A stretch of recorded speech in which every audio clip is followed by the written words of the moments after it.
It's a normal day for people in a metro station in Los Angeles, so when agents Parker and Donovan arrive, they stick out because of their strange uniforms. They immediately run outside and find a holographic head statue that warns people of a murderer in the area. As they search for their suspect, the agents notice glitches in their surroundings, and they also see a smiley face on the front of a Japanese restaurant. They rush inside and find Sid eating there, so Parker immediately opens fire. Sid shoots back at them. Soon, chaos and destruction take over the restaurant. Taking advantage of this mess, Sid knocks Donovan down and takes him away. Parker goes looking for them, but Sid is hiding as a cook and starts shooting him from behind, hurting Parker on the arm. After hiding behind a pillar until the fire stops, Parker comes out and shoots Sid in the shoulder, causing him to run away.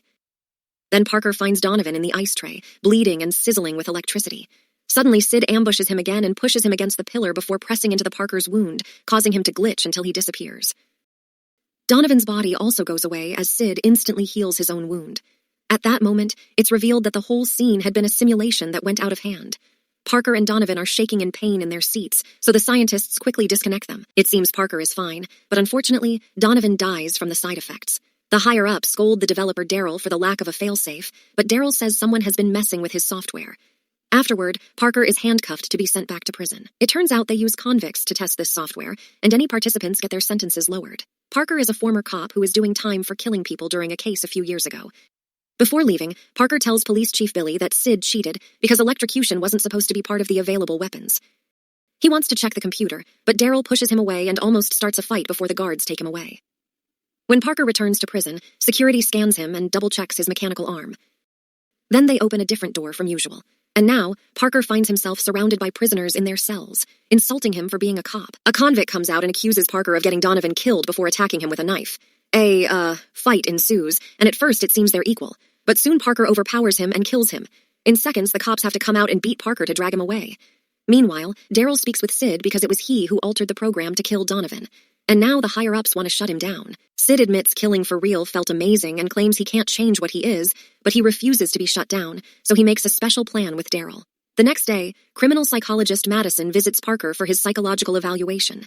He says yesterday's kill was self-defense, and when Madison asks about the simulation, he explains he found Sid because of the smiley face on the building, which was a clue from the programmer. Madison also wants to talk about Grimes, the criminal who killed Parker's family and took his arm. Parker is in jail for killing him in revenge, but he promises he'll never kill like that again, because his family is already dead. In the simulation room, technician Clyde is enjoying Sheila, an AI similar to Sid that offers adult fun times. Suddenly, Daryl stops the program to make Clyde an offer. They could combine Clyde's nanotech android technology with Daryl's advanced AI programming to bring Sheila to life. Clyde loves the idea and leaves to set everything up. Then Sid appears on the screen to play with Sheila. Daryl grabs Sid's character module and puts it inside Sheila's box before joining Clyde in his lab. Suddenly, Clyde startles Daryl with a snake, but it's not real. It's made of nanotechnology. Clyde cuts its tail and they watch it regenerate in seconds by using glass.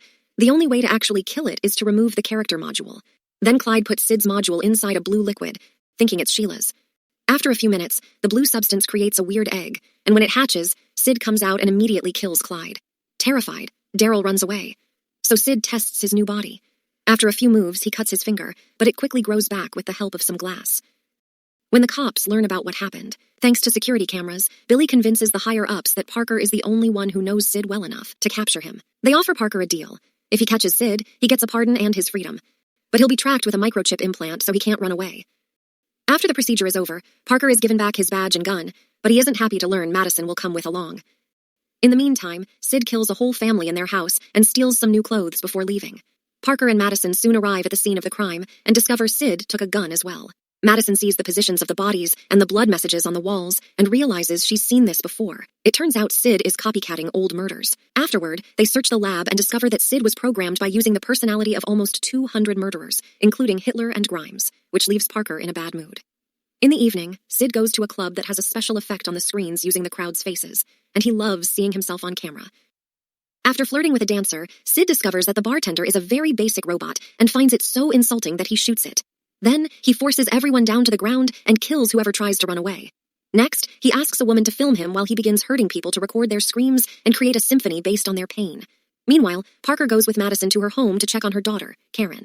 While Parker babysits the kid, Madison calls Billy to learn why Grimes took Parker's family if he was a political activist.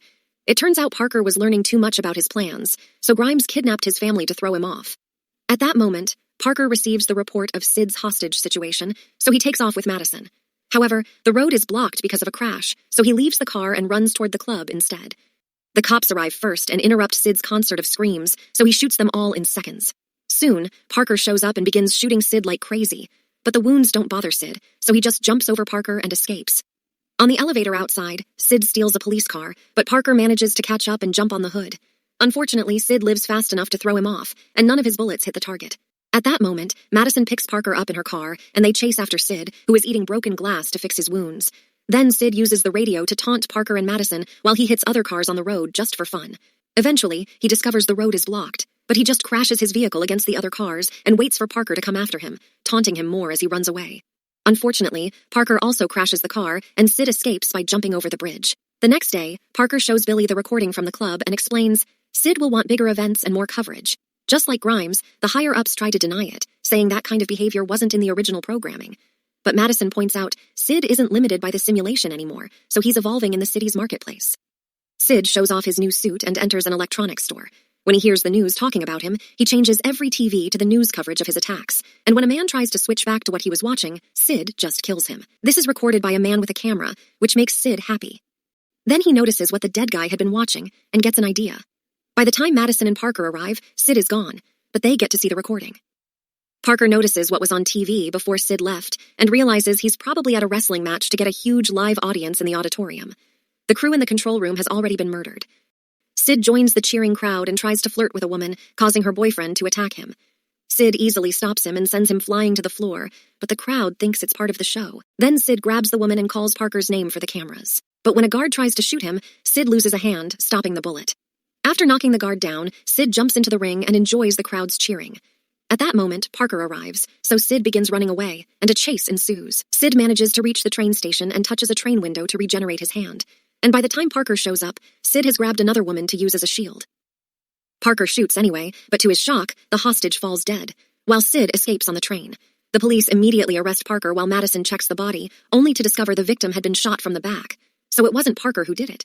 She informs Billy of this, but he doesn't believe her. While Parker is being taken back to prison in a police van, he remembers the day he lost his loved ones. Grimes was being interviewed for TV, so Parker used the distraction to break in and find his family, who were locked in a room with a bomb.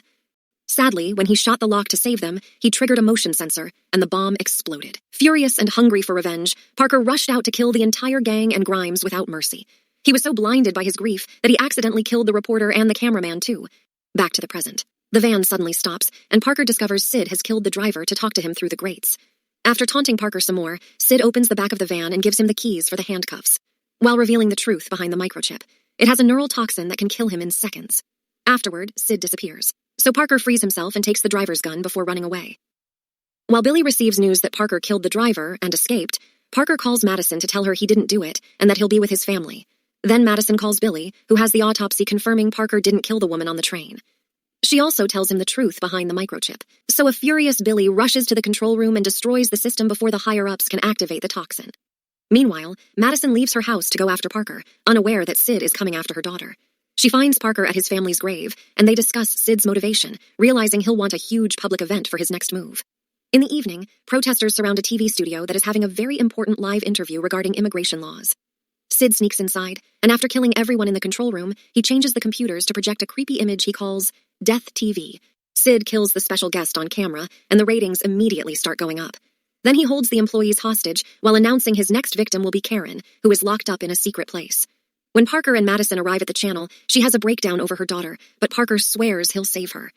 At that moment, the police arrive and open fire on Parker because they still believe him to be guilty. But Parker runs fast enough to avoid getting hurt and escapes.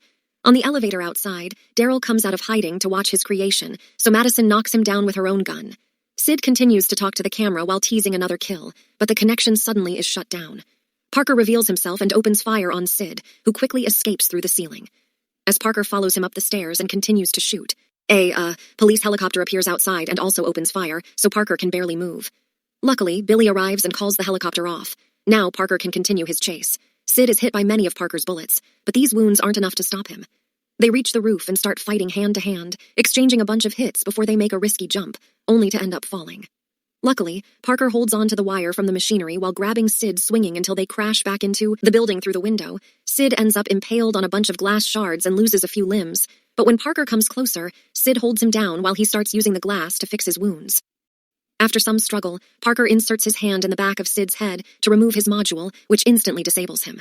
However, Madison arrives with Daryl, who explains that if they destroy the module, they won't know where Karen is. In just a second, the scene on the roof repeats, but this time, Sid throws Parker to the street, killing him.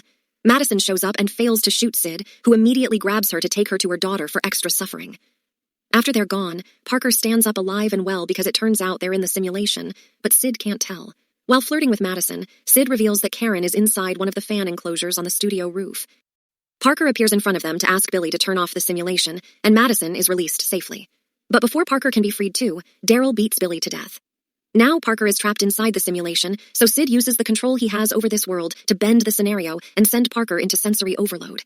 As both Parker's mind and body suffer through the pain, Madison finally wakes up and shoots Daryl. Then she proceeds to free Parker from the simulation before he could get damaged permanently. Suddenly, the higher-ups show up to stop everything, but Parker knocks out the guy with a punch and announces they're saving Karen after disconnecting the computer to shut Sid up. Moments later, Madison and Parker are back on the studio roof. Madison wants to open the door of the enclosure, but Parker stops her, guessing it's booby trap like it happened with his family. He climbs to the top of the enclosure and moves the fan to get inside, not caring about the blade hitting him because it touches his metal arm. Then Parker reaches Karen, only to realize she's sitting on a press switch, and if she moves, the bomb goes off. Sid left a message on a computer with the timer, so Parker gets an idea. After carefully avoiding the laser sensors, Parker takes a cable from his arm and connects it to the computer, causing the timer to get stuck in a loop. Now they have enough time to wait for the bomb squad, who arrives in a few moments and finally defuses the explosive. While Karen reunites with Madison, Parker goes to the edge of the roof and throws Sid's module to the street, where it's destroyed by a passing car. Make sure to subscribe and turn on notifications so you can watch more videos like this. Thanks for watching.